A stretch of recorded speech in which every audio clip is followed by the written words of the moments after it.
Hi there, welcome to this week market analysis. Now, first thing first, just like to remind everyone that we do have a very important news upcoming, which is gonna happen later midnight at Thursday 2 a.m., which we have the FOMC Fed funds rate as well as the press conference that's following up later from there. Now this particular event is not going to be so clear and easy to manage because after the rates decision, the press conference is going to be crucial because depending on how the Fed is going to answer some of the potential questions that we may see, that may definitely create the volatility in the market. It may even kind of like give us a total different opposite direction from the initial move based on the Fed's funds rate decision. Okay, so if you are kind of tracking the dollar, any of these major pairs, if you're a little bit more of a conservative kind of trader, my suggestion here is to just wait off the event, let it play out, and then only come back at a later time, perhaps tomorrow evening or Friday, to look at it again. Okay, so with that said, these are some of the technical analysis that we have so far. Dollar index right now, we are seeing the market coming down a little bit. So for now, we are expecting a little bit more downside, potentially maybe going into the Fed funds rate as well. But we definitely want to keep track of how the market is going to react around 102.7 and 102.15. If we can see a decent stall or maybe a bounce around that area, then this opens up the possibility where the dollar can actually hit higher from there on. Alternatively, if we can't see a correction or just a decent pullback from the area around the 102.7 and 102.15, then what we can expect is a continuation to the downside and perhaps the dollar have put in the top.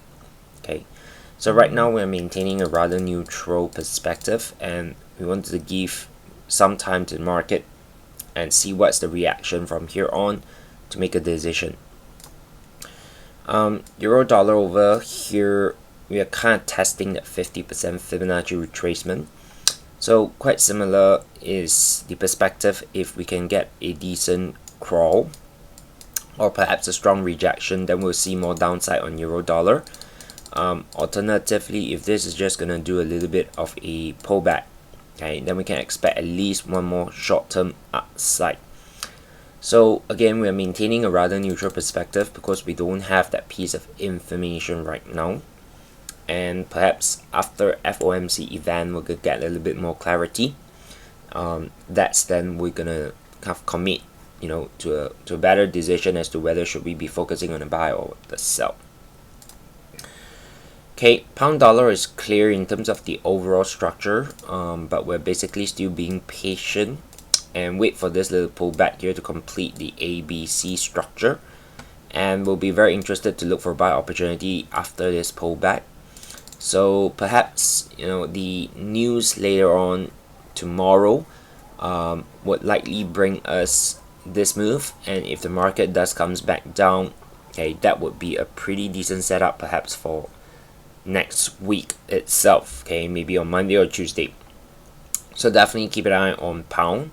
Ideally, we want this to come down in a very corrective manner and we start to see a little bit of a stall or even rejection back at the previous low, which gives us around 1.2 even number as well. Right, so that's on pound. I think one of the clearest structure setup that we may have going forward.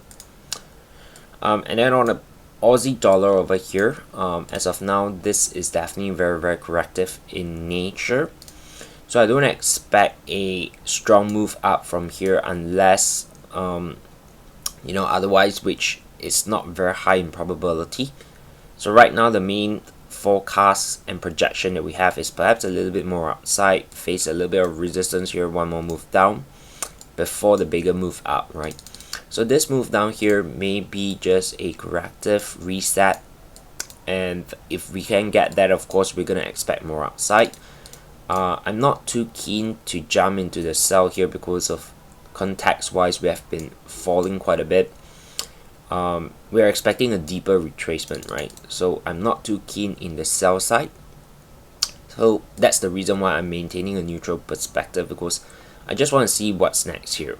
Okay, that's the suggestion that we have. If you're more aggressive, you're looking at short term, yeah, the sell side may be something that attracts you. Just keep in mind that from a context perspective, any sell, you need to manage it quite actively. Okay, dollar Canadian, not much of a move since last week. Basically, we are still anticipating kind of three-wave pullback. This is definitely very corrective in nature.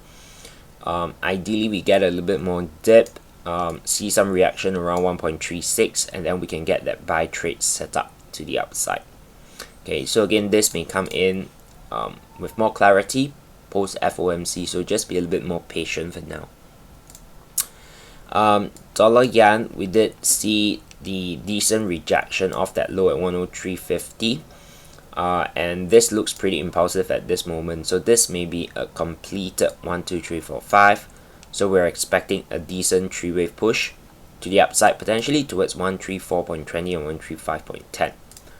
So right now on dollar yen, if you can get a decent corrective move like that, we can ride on the upside, right? So we're potentially looking to trade this wave up towards this target, and then we'll see if we can get another sell trade from there on. Okay, so dollar yen, look for upside.